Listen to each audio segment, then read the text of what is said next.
ಪುಸ್ತಕವನ್ನ ಓದಿ ಅದರ ಹಿನ್ನೆಲೆ ಮತ್ತೆ ಅದರ ಬಗ್ಗೆ ಯಾವಾಗ ನೀವು ಒಂದು ಸಂಬಂಧವನ್ನು ಹೊಂದ್ಕೊಂಡಿರ್ತೀರಾ, ಆಗ ನೀವು ಹೋಗುವಂತ ಜಾಗದ ಜನರು, ಆಹಾರ ಪದ್ಧತಿ, ಅಲ್ಲಿನ ಸಂಸ್ಕೃತಿ ಎಲ್ಲವೂ ನಿಮ್ಮದು ಅಂತ ಅನಿಸ್ಲಿಕ್ಕೆ ಸ್ಟಾರ್ಟ್ ಆಗುತ್ತೆ. ಪ್ರತಿಯೊಂದು ಹೊಸ ಪುಸ್ತಕ ಬಂದ ಕೂಡಲೇ ಅದ್ ಪುಸ್ತಕದಲ್ಲಿ ಏನಿದೆ ಅನ್ನುವಂಥದ್ದು ನನ್ನ ಹುಡುಕಾಟ. ನಂಗೆ ತುಂಬಾ ಖುಷಿಯಾಗಿದೆ ಹೇಳಿದ್ರೆ, ಯಂಗ್ಸ್ಟರ್ಸ್ ಬರ್ತಾ ಇದ್ದಾರೆ. ನಮ್ಗೆ ಮೇನ್ ಬೇಕಿರುವಂತದ್ದು ಅದು, ಮುಂದಿನ ಪೀಳಿಗೆಗೆ ನಾವು ನಮ್ಮ ಸಾಹಿತ್ಯವನ್ನ ಕೊಡ್ಬೇಕು. ಪುಸ್ತಕ ಮತ್ತು ಪ್ರವಾಸ ಎರಡರ ಸಂಬಂಧ ಯಾವ ತರ ಕಟ್ತೀರಿ? ಒಬ್ಬ ಪ್ರವಾಸಿಗನಾಗಿ ಹೇಳುದು ಅಂತ ಹೇಳಿ ಆದ್ರೆ, ಒಂದು ಪ್ರವಾಸ ಮಾಡ್ಬೇಕಾದ್ರೆ ನೀವು ಅದರ ಹಿನ್ನೆಲೆಯನ್ನ ತಿಳ್ಕೊಂಡಿದ್ದಾಗ ಆ ಜಾಗದ ಬಗ್ಗೆ ತುಂಬಾ ಕನೆಕ್ಟ್ ಆಗ್ತೀರಿ. ಈಗ ನನ್ನ ಎಕ್ಸಾಂಪಲ್ ಇಟ್ಕೊಳ್ಬೇಕಾದ್ರೆ, ಹಿಮಾಲಯದ ಮಡಿಲಿನಲ್ಲಿ ಒಂದೊಂದು ಪುಸ್ತಕ ನನ್ನ ಮೇಲೆ ಗಾಢವಾದ ಪರಿಣಾಮವನ್ನು ಬೀರಿತ್ತು. ಅದರ ಜೊತೆ ನಾನು ಹಿಮಾಲಯದ ಜೊತೆ ಕನೆಕ್ಟ್ ಆಗಿದೆ. ಹಾಗಾಗಿ ನನ್ನ ಎಲ್ಲಾ ಪ್ರವಾಸಗಳು, ಹೆಚ್ಚಿನ ಪ್ರವಾಸಗಳು ಹಿಮಾಲಯದ ಆಸುಪಾಸಿನಲ್ಲಿರುವಂತಹ ಹಳ್ಳಿಗಳು, ಇದರ ಮೂಲಕ. ಹಾಗಾಗಿ ನೀವು ಯಾವಾಗ ಒಂದು ಪುಸ್ತಕವನ್ನ ಓದಿ ಅದರ ಹಿನ್ನೆಲೆ ಮತ್ತೆ ಅದರ ಬಗ್ಗೆ ಯಾವಾಗ ನೀವು ಒಂದು ಸಂಬಂಧವನ್ನು ಹೊಂದ್ಕೊಂಡಿರ್ತೀರಾ, ಆಗ ನೀವು ಹೋಗುವಂತ ಜಾಗದ ಜನರು, ಆಹಾರ ಪದ್ಧತಿ, ಅಲ್ಲಿನ ಸಂಸ್ಕೃತಿ ಎಲ್ಲವೂ ನಿಮ್ಮದು ಅಂತ ಅನಿಸ್ಲಿಕ್ಕೆ ಸ್ಟಾರ್ಟ್ ಆಗುತ್ತೆ. ಆಗ ಯಾವಾಗಲೂ ಕೂಡ ನಿಮ್ಗೆ ಆ ಪ್ರವಾಸ ಬೋರ್ ಅಂತ ಅನಿಸುವುದಿಲ್ಲ.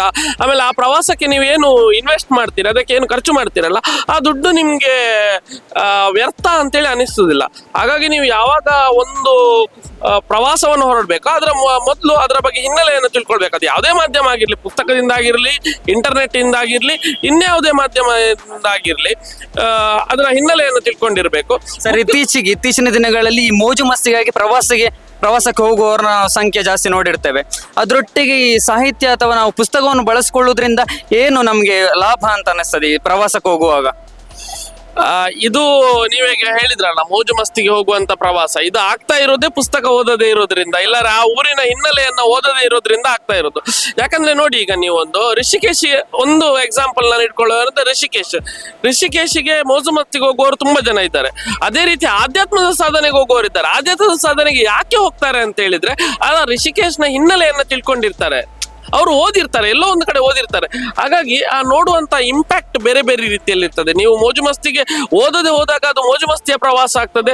ನೀವು ಆ ಹಿನ್ನೆಲೆಯನ್ನು ಓದ್ಕೊಂಡು, ಆ ಊರಿನ ಬಗ್ಗೆ ತಿಳ್ಕೊಂಡು, ಅಲ್ಲಿನ ಸಂಸ್ಕೃತಿಯನ್ನ ತಿಳಿದುಕೊಂಡು ಹೋದಾಗ ಆ ಊರನ್ನು ಕೂಡ ಗೌರವಿಸ್ತೀರಿ, ಆ ಊರಿನ ಜನರನ್ನು ಕೂಡ ಗೌರವಿಸ್ತೀರಿ. ಮತ್ತೆ ಅಲ್ಲಿನ ಏನು ಈಗ ನದಿಗಳಾಗಿರ್ಬೋದು, ಬೆಟ್ಟಗಳಾಗಿರ್ಬೋದು, ಅದನ್ನು ನೀವು ಒಂದು ಸ್ವಚ್ಛವಾಗಿ ಇಟ್ಕೊಳ್ಳುವಂತ ಪ್ರಯತ್ನವನ್ನ ಮಾಡ್ತೀರಿ. ಯಾಕಂದ್ರೆ ನಿಮ್ಗೆ ಅದರ ಜೊತೆ ಒಂದು ಸಂಬಂಧ ಇದೆ, ಅದರ ಬಗ್ಗೆ ಒಂದು ಭಕ್ತಿ ಇದೆ. ನಾನು ರಾಘವೇಂದ್ರ ಬಿ ರಾವ್ ಅಂತೇಳಿ, ಅನುಬೆಳ್ಳೆ ನನ್ನ ಕಾವ್ಯ.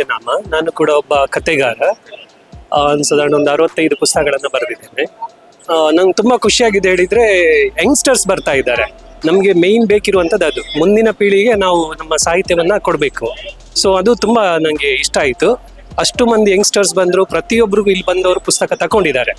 ಆಮೇಲೆ ನನ್ನ ಓದಿನ ವ್ಯಾಪ್ತಿ ಹೇಗೆ ಹೇಳಿದ್ರೆ, ನಾನು ಹುಡುಕಾಟ ನಂದು. ಹಾಗಾಗಿ ಎಲ್ಲ ಪುಸ್ತಕಗಳನ್ನ ನಾನು ಓದ್ತೇನೆ. ಅದರಲ್ಲಿ ಏನಿದೆ ಅನ್ನುವಂಥದ್ದು ನನ್ನ ಮೇನ್ ಇದು.